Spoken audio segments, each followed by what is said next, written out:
How do we keep the planet moving towards a greener future? It doesn't happen without driven entrepreneurs and inspired social impact leaders like you.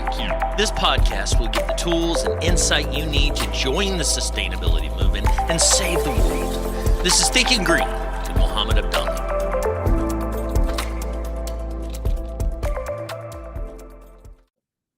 Welcome, Thinking Green Nation. Renee and Melissa, how you guys doing? We're doing well. How are you? It's good to see you guys again. It's been a couple of years since the last SPI, so Solar Power International, but this year was postponed last second. Yeah, kind of a bummer. I wasn't planning on going anyways, to be honest. I was like, I'd rather go to Anaheim or Vegas, bump New Orleans. Sorry. We were really still trying to make decisions, and I think it's a bummer. It's a bummer that this is what's happening, but it is what it is. You guys started up a really cool online marketplace for recycled solar and renewable energy components. And I'm really excited to dive a little bit into what you guys do. So tell me a little bit about EnergyBin, how it was born, where the idea came from, and what you guys are focused on.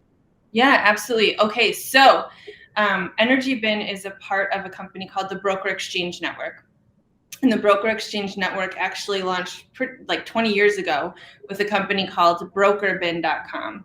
And BrokerBin is a network or a platform for brokers within the IT industry. So it's business to business, and it's an online forum. It's an online platform for companies who are buying and selling, trading IT equipment.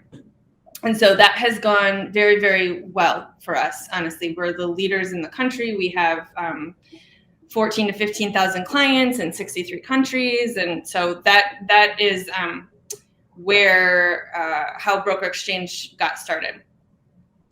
About 6, maybe even 7 years ago, we started thinking about what is another industry that we can move this platform, this network into. What other industries out there need an exchange like BrokerBin? We wanted to expand into a new industry. And so after, oh my gosh, so many different conversations with different people, different brainstorming sessions, we had a person who reached out to us actually about a different idea. But then in that conversation solar came up, actually, it just sort of came up. And so we started digging into that and thought, oh my gosh, yeah, really solar, or renewable energy, right?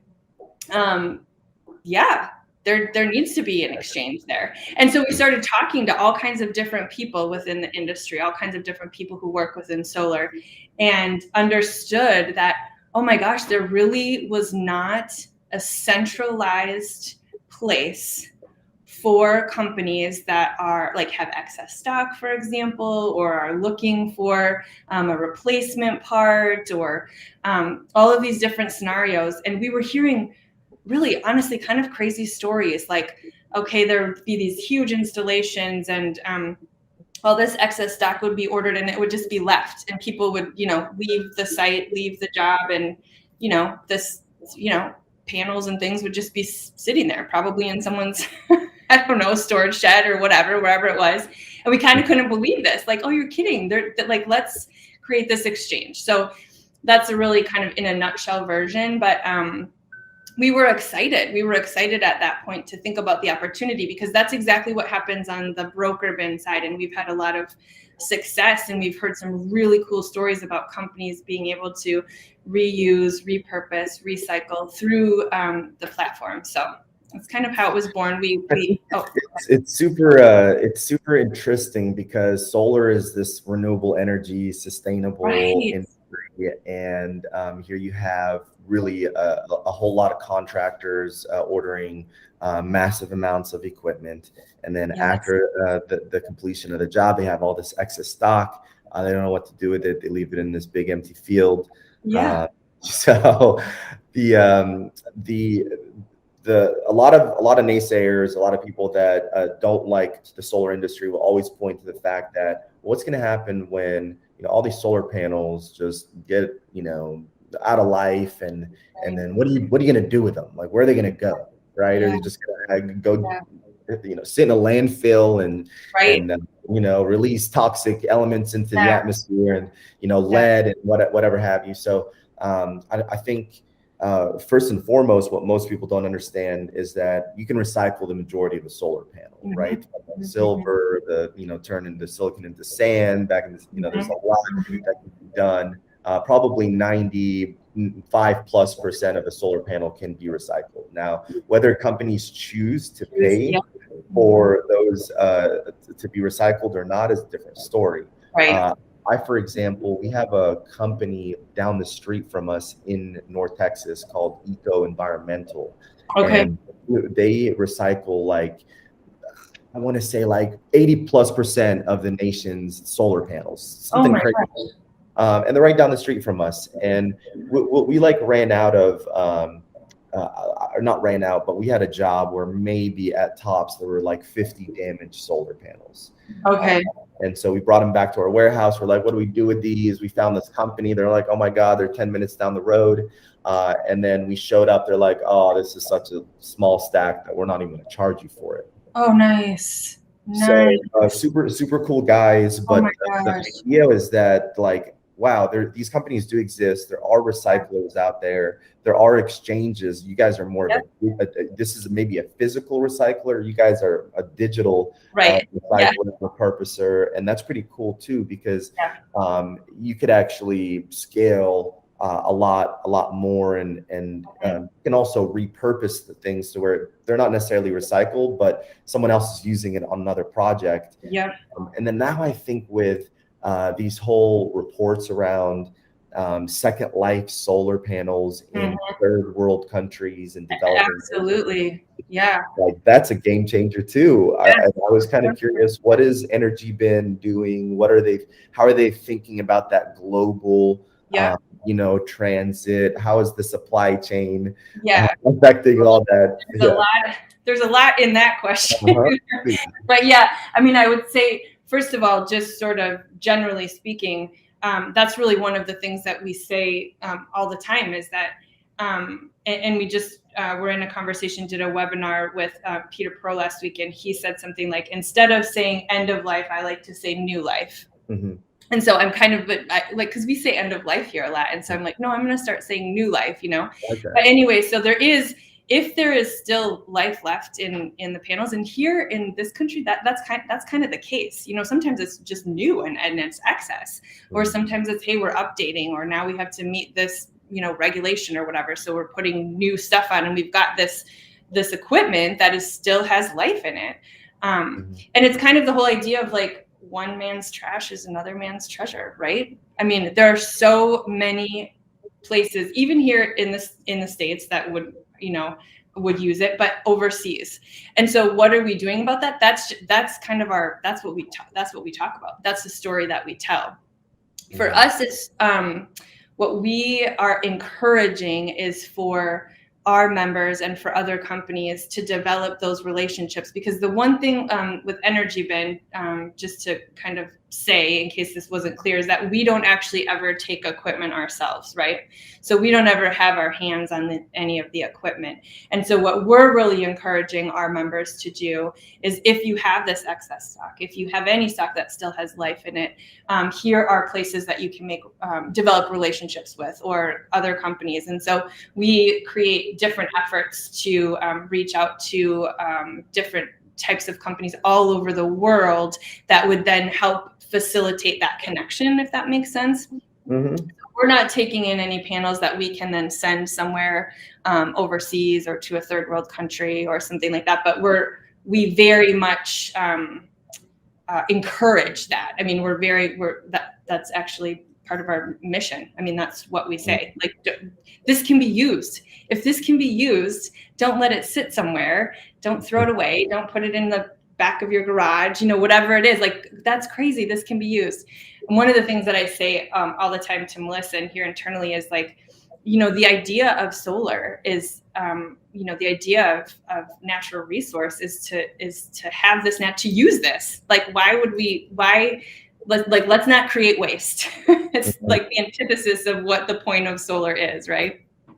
Definitely, yeah. And I mean, any solar panel manufactured in like the last 20 years can be, for the most part, utilized, right? If it hasn't just been damaged by some crazy weather event for at least, in my opinion, 40, 50 years. Yes, okay, it's a lot less efficient, but right now we have we used to have over 1 billion people without electricity in the world.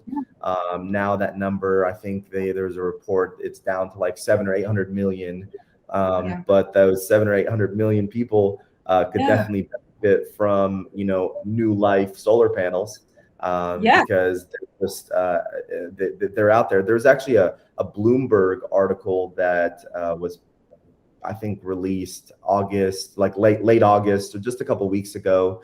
And the title was "Use Solar Panels Are Powering the Developing World." And it's pretty awesome about, Melissa was quoted in that article. Oh, were you really? Yeah, maybe that's okay. So Melissa, why don't you and Renee explain what you do at EnergyBin? Okay, so I am the director of sales and marketing here for EnergyBin. And Melissa is our marketing manager. Yes, I have taken it upon myself to help promote educational activities that really inspire industry professionals to take on the act of accelerating a sustainable secondary market. And this is really huge because I've talked to players across the supply chain, either for interviews or for webinars or whatnot. And what I'm learning is with our different sectors, like utility scale solar, for example, obviously investors and IPPs and utilities have different levels of efficiency that they need to maintain to produce and provide power to all of us. That's not necessarily the same for the commercial and residential sectors. So some of them will upgrade technology within 2 to 5 years even. And that may seem wasteful, but what I'm finding is those players really do want to play a role in this sustainable secondary market for the purpose of resale, because they see that, a 5-year-old panel that's like 400 watts, like a bifacial panel, is still really good and should meet standards or expectations of that. It's pretty amazing because, like, I have clients that have systems that are less than 5 years old, right? But they'll hear about some new technology. They'll get in a rabbit hole about its perks and maybe some, technical rating, like, how much peak output per kilowatt hour or something like that. And they'll be like, you know what, give me this battery. I'm like, dude, your power walls are like a year old. You know what I mean? And then what we'll do is we'll actually buy them off of the client. We'll buy them back off the client and then sell them to another client. And we know that maybe the manufacturer won't honor the warranty, but we will. So we'll give them our own warranty and tell them, hey, this is this is a 9-month-old, or not talking kids, but I mean, honestly, when you're talking about this technology and how powerful it is, how efficient it's gotten relative, how much more efficient it's going to become. But when you take a look at solar storage, other renewable energy, technologies, you find that, this is got to be a primary focus for the future. But then we always have to think about humans and the aftermath and the waste that we create, right? So, or is there going to be waste created by renewable energy technologies? Yeah, unfortunately, there will be by some bad players in the industry. But I think the good players are gonna find a ways to either recycle them, repurpose them, and hopefully invest them in maybe impact projects anywhere in the world for the 800 million people left without electricity. So Yeah. I think what you guys are doing is super important because before, I would say even 5-6 years ago, there was really no one operating in this space. And that's what I imagine inspired and drove y'all to do this, right? Oh, yeah, absolutely. Because like I said, when we were looking to take our platform into a new industry, really, when you think about it, most industries already have a way to buy and sell, like cars, farming equipment, like anything we could kind of come up with. Well, there's already housing. There's already markets for all of this, because in every other area of our life, we do this. We, Mm-hmm. No, I would imagine it'd be the same way. Like, I just bought my first home in 2020 thanks to the low interest rates. I'm still on Congrats. 7 for that, but so grateful. But I was thinking about it, and then as I'm going through all these different homes that are used and various years old, and it's not like they're garbage and we should just bulldoze them. Obviously, Right. the same proper steps. You have a qualified inspector and go through and create that inspection and kind of sign off on this is good to go or whatnot. And that's kind of what I envision for solar as well, that we're not just saying like, oh, we decommission them, they all go to the dump. No. Hopefully that would be the last and the none thing, because even if it's damaged, it can go to a recycler and those raw materials can be extracted for new panels, or hopefully they are actually being reused, especially if they're not damaged in other uses. I wish even nonprofits or schools or in the US would look at used panels. Oh, for sure they should. And maybe other players can get involved, like obviously there's an opportunity for insurance companies to maybe not look to the secondary market for replacement parts or other components, and then opportunity for third-party warranty companies to start to get involved and say, well, the manufacturer's warranty isn't covered with resale, but we'll cover it because we've inspected it and we see that it's good to go, and it's probably got another 10 years life yet left or whatever it is. So there's one of the things about like that I think will make this more successful, right, is like the normalization of solar and this whole concept of ubiquitous solar and just solar panels everywhere, solar cells and everything. The solar electric economy that we'll be in. But with a house, most people know like what they're buying. They're like, yeah, I'm getting a house, right? But then buy solar equipment, they're like, stuff gonna work? How long is it gonna work for? So they're kind of like, they're problem aware, but they're not necessarily solution aware, right? They know that there's this problem of high cost for electricity, inefficient homes, high tax liability, right? Whatever it is, and even failing grid, right? Just very low reliability rates in certain places in the country, right? Which is probably the main problem that people are aware of from that perspective. But from a solutions perspective, if I'm a homeowner that is going about my 9 to 5 and I don't really know much about renewable energies, and then all of a sudden someone's trying to sell me some used solar panels, I'm skeptical. I'm like, well, why are you trying to sell me some? You know what I mean? So I think what companies like y'all are doing, is really pushing pushing the movement in terms of normalizing used solar components, like showcasing case studies of like, look, this was a project, they had a bunch of excess equipment or equipment that was only 2 or 5 or 7 years old, right? And it easily had another 20, 30 years of life. And anyone, within the industry or has done some research about these components knows that they're extremely reliable and typically they don't fail. Maybe power electronic will fail over the course of its life, but solar panel just sits there and generates power usually. So it's actually freezing, right? It'll just be there for you and give you power. That's what we really have to do. You know, we really have to push that educational model, you know, which, Yes. you know, kudos to you, Melissa. You're doing a lot, you know, Renee, obviously, too, on the sales and marketing side. But it's just super important to push out this education and these case studies. And I think like nonstop, you know, marketing materials around like success stories. And that's actually one thing I was curious about. If y'all will share like a couple of, you know, your success stories or highlights from different partners that have been like, this was happening to my business, or I was missing this for a project, and then I got on your platform. Do you guys have anything like that?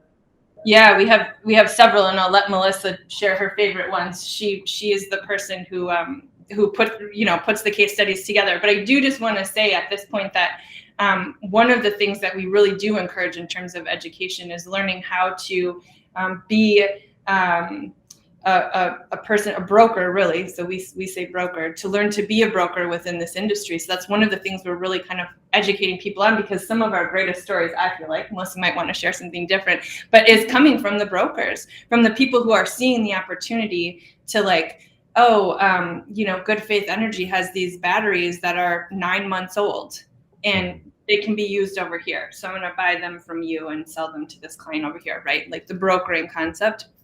And we've had, I feel like, the most amount of success, or the biggest success stories, come from people who have learned, I don't know if you would agree with me, Melissa, but who have kind of learned that concept of like, this is what, because that's really what's going to help platforms like EnergyBin, or just this whole kind of concept for solar take off, is the people who are making those connections, who are helping facilitate. Because even if somebody has the intention of like, yeah, I don't want to trash this, and I know it still has life in it, but I just don't know what to do with it. Like, who actually needs it, and how do I reach that person? But I'll let Melissa share some of those stories. Yeah, I mean, the exchange platform, I think of it kind of like the LinkedIn for PV professionals. It's all B2B for any of us across the supply chain. So that's a little different, because like where Good Faith Energy is a member, your customers would not be members. Right. So, well, speaking of good faith, of course, Mo, you let me write a case study on your business. So yeah, definitely. That was really fun. So I like how you have thought to strategically use the exchange to just double check pricing and product availability. And it's set up in a way that an installer like yourself can go on and collect multiple RFQs for a bill of materials, and then have different pricing options to present to your customers. And I've seen how that's worked for you to help reduce your hardware costs. I think we said, I think the number was like 30% reduction. And then that's really helped propel your business forward as you're outbidding your customers, or your competitors, excuse me, outbidding your competitors. And I've seen that a lot. We need to do a COVID update. Oh, okay. Well, yeah. Okay. No, I'm kidding. I mean, it definitely, from verifying pricing and reducing pricing on certain components, it was extremely beneficial. Now, COVID has thrown everything out of whack. Right.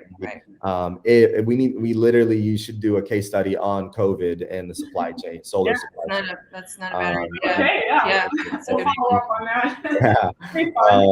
I can give you ideas for days, by the way. I don't need more ideas, but you know, I'm the chief idea officer at my company. So anytime anyone brings me ideas, I'm like, hey, you know, it's like, this is my world, my idea world. You can take your ideas somewhere else. No, I mean, COVID's caused a whole lot of disruption in all the markets. There's also a tariff that's, trying to be passed that I'm sure you guys are aware of. SIA has a big effort to block it. It says it could affect, 80% of, the solar supply chain. It's just like literally one punch after the next. from solar to storage and the lack of availability or the increased pricing, cost of metals, silver, copper, alumina, everything's gotten more expensive.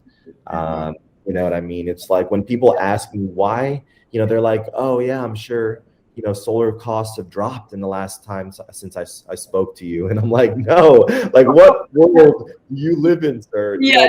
The world I live in, everything's gotten more expensive. Exactly. What price has dropped? And I asked them, too, like I tell them, we're in this new age economy where everyone wants to be paid more. Everyone wants to work less. Everyone wants to work for themselves. And it's extremely difficult to find good, construction workers. It's very difficult to find highly qualified, highly specialized people for your back office. Hiring first, even, generally simple back office functions is very difficult. And it's very expensive too now. I know.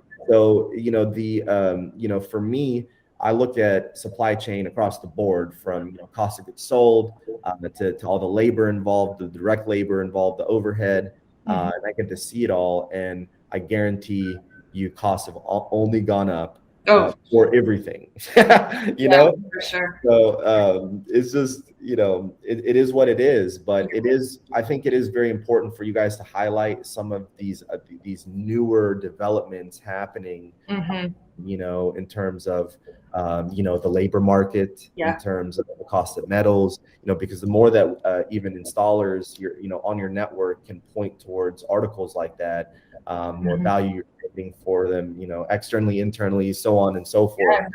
That's a great idea. Anyways, enough ideas for the podcast. I'm really happy that I was able to get you guys on. Thank you. It's it's been a long time. Yes.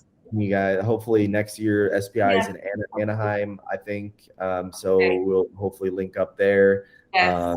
Say hi to the entire EnergyBin team for me. We will. Really miss you guys, but I'm glad you guys are doing great. And if you're listening to the podcast, check out EnergyBin.com.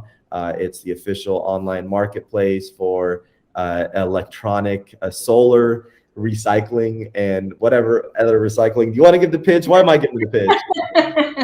So we are the online platform for buying, selling, and trading solar equipment. I love it. Good stuff. So I was close. I just choked at the end.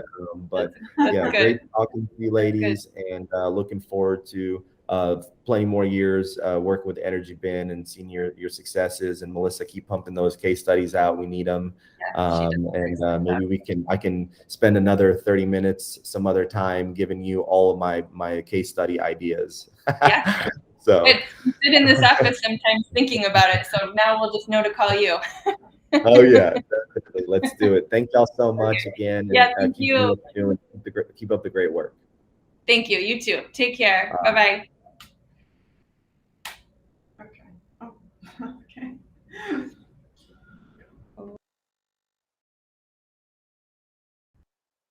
Thank you for listening to Thinking Green with Mohammed Abdallah. This episode was brought to you by Good Faith Energy. For more information, check out goodfaitenergy.com. Make sure you subscribe, give us a review, and leave a 5-star rating. If you like this episode, share it with a friend. See you on the next episode of Thinking Green.